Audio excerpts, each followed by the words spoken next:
Bonjour et une fois de plus, bienvenue à Porquerolles, sur l'île de Porquerolles qui est un parc national, c'est-à-dire un lieu où la nature est prioritaire, un lieu où on ne vient pas en jet ski, comme l'a fait Emmanuel Macron en prétendant qu'il ne savait pas qu'il ne fallait pas venir en jet ski. C'est quand même fort de café, et j'ai l'impression que ce jeune homme se fiche du peuple en long, en large et en travers. Ce serait bien qu'il aille voir ailleurs, qu'il prenne une retraite pour jouer au golf avec son copain américain. Bien, je suis parti à 9h du matin depuis le village de Porquerolles et je rencontre des panneaux défense de fumée, ce qui me fait penser à Emmanuel Macron. Vous savez que lors du premier confinement, il a décrété, parce qu'il est à la fois Jupiter, Dieu, le Père, le Fils et le Saint-Esprit, en même temps, dit-il, eh bien, il a décrété que les débits de tabac étaient des commerces de première nécessité. C'est une aberration, c'est une stupidité, et Brassens dirait, c'est une connerie. Je n'aime pas les fumeurs, ils se flinguent la santé et ils empoisonnent les non-fumeurs. J'ai marché un grand moment pour traverser l'île de Porquerolles en diagonale et je suis redescendu au niveau des rochers du Tuf. Ma vidéo précédente vous montre ces rochers avec plus de détails qu'aujourd'hui. Donc, si vous n'avez pas vu cette vidéo juste avant celle-là, allez la voir, vous en saurez plus. J'ai dû faire peur à ce gabian qui a volé d'un rocher à un autre rocher, mais il n'est pas allé bien loin. Vous avez entrevu la grotte où Astérix et Obélix se reposaient pour digérer les sangliers, parce qu'il y a des sangliers à Porquerolles comme il y en a sur l'île du Levant.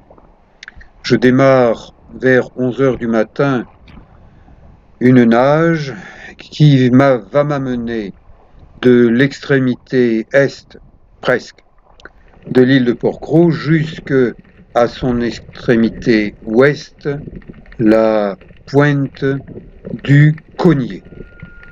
Et en chemin, eh bien, j'ai des kilomètres et des kilomètres de grands bleus ou de moyens bleus. Il y a aussi du vert, il y a aussi des couleurs plus lumineuses. Et là, j'ai dérangé un beau mérou qui était en poste de chasse et il rentre chez lui dans des rochers où on ne risque pas de le déranger. Eh bien, je ne le dérange pas plus, je continue mon chemin avec des petites castagnoles noires, avec un beau sard qui semble venir vers moi, mais bon, c'est pas vers moi qu'il vient, c'est vers des rochers. Et j'observe des rochers sous l'eau et au-dessus. Ce sont des rochers escarpés. Si jamais la mer monte et qu'il y a des grosses vagues, eh bien ça devient difficile de monter sur ces rochers. Ça devient dangereux. Donc ne croyez pas que le danger n'existe pas dès qu'on sort de l'eau, parce que pour sortir de l'eau, on se met parfois en très grand danger. Je continue à observer les fonds sous-marins et la correspondance avec les rochers aériens.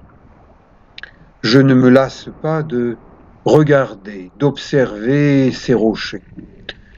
Et bien sûr, j'observe les poissons ici, des sards, saupes, mulets, dans une anfractuosité. Attention à ne pas trop vous engager dans les anfractuosités parce qu'il suffit d'une grosse vague et vous vous retrouvez projeté sur les rochers et vous risquez d'être écorché, écorché vif, même si vous avez une combinaison.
L'îlot de la Gabinière, j'espère qu'une prochaine fois je pourrai y nager, mais pour cela il faut que j'y aille en bateau, car entre l'îlot de la Gabinière et la côte, il y a des bateaux qui circulent à grande vitesse et qui risquent de ne pas me voir, simple nageur avec un sac à dos jaune bien voyant, mais souvent les gens sur les bateaux ne font pas attention quand ils sont au large aux nageurs. Moi, j'ai aperçu quelque chose qui m'intrigue, donc j'ai remis mes palmes, masques et tubas.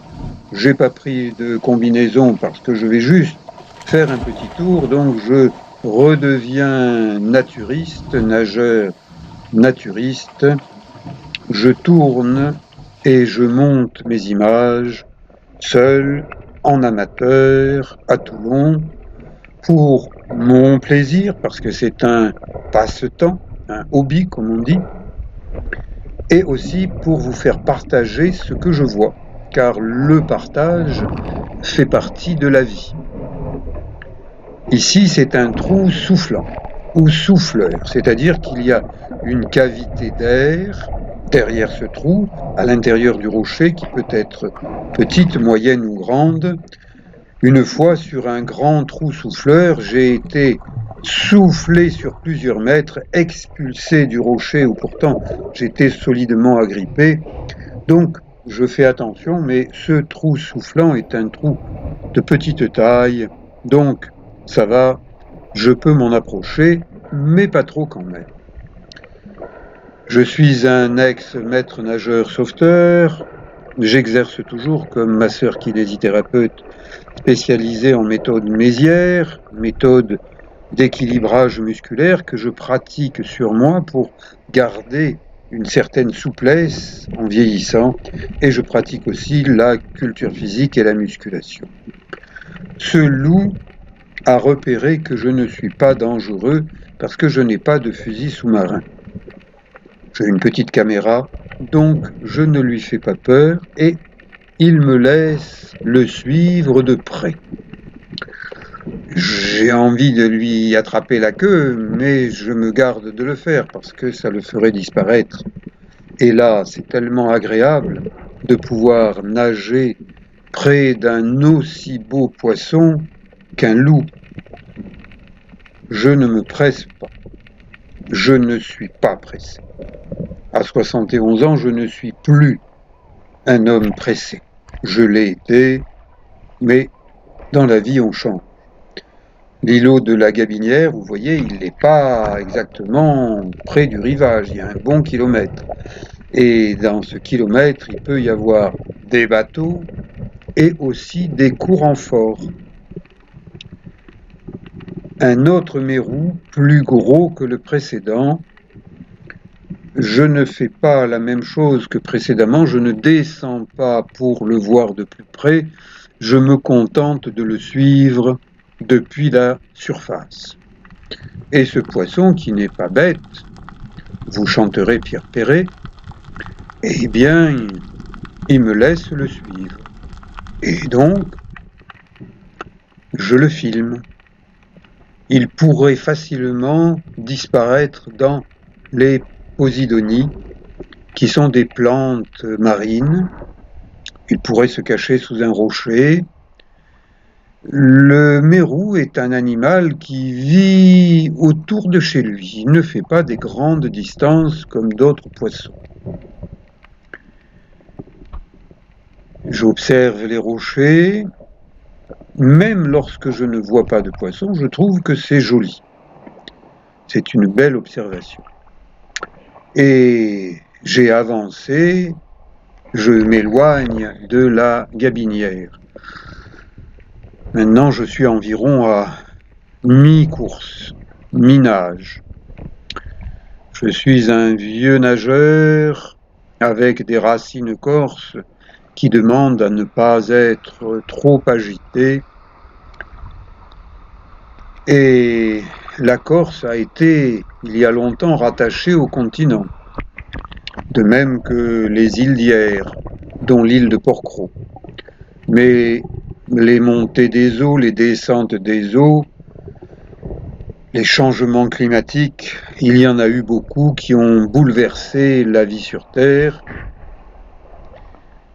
Je m'approche d'une grotte.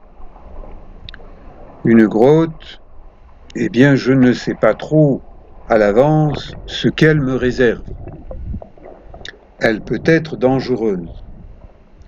Si de grosses vagues arrivent d'un coup, parce que par exemple, un gros bateau de croisière est passé trop près de la côte, eh bien ces grosses vagues dans une grotte peu profonde vont créer un effet de lessiveuse et le nageur risque d'être projeté sur les parois étroites et tranchantes de la grotte. Donc attention, n'entrez pas dans des grottes.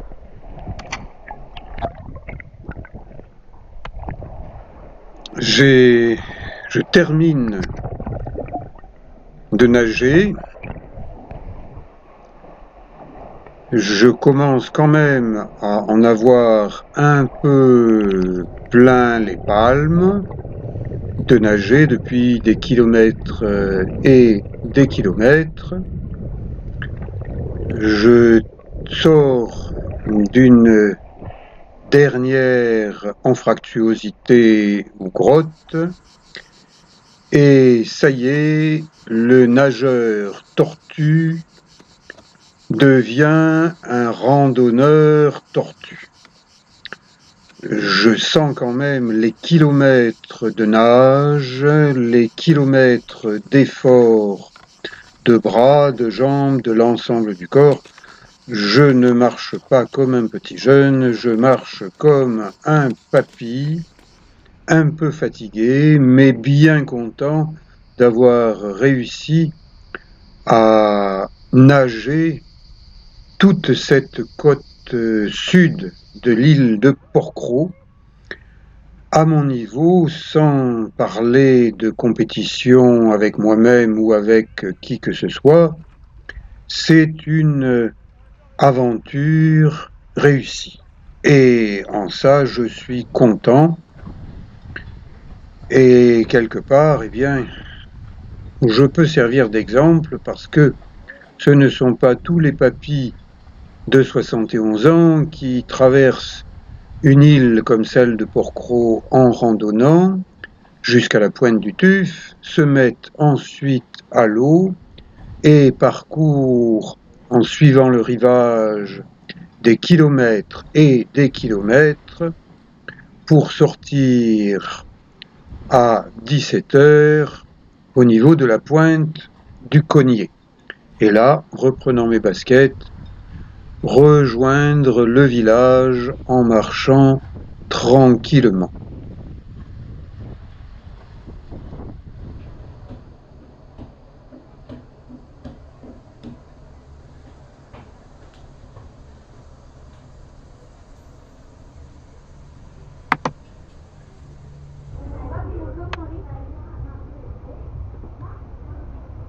L'hostellerie provençale. C'est l'endroit où je me repose, du calme, du confort, une bonne nuit de sommeil à venir, une bonne nourriture, mon plat préféré.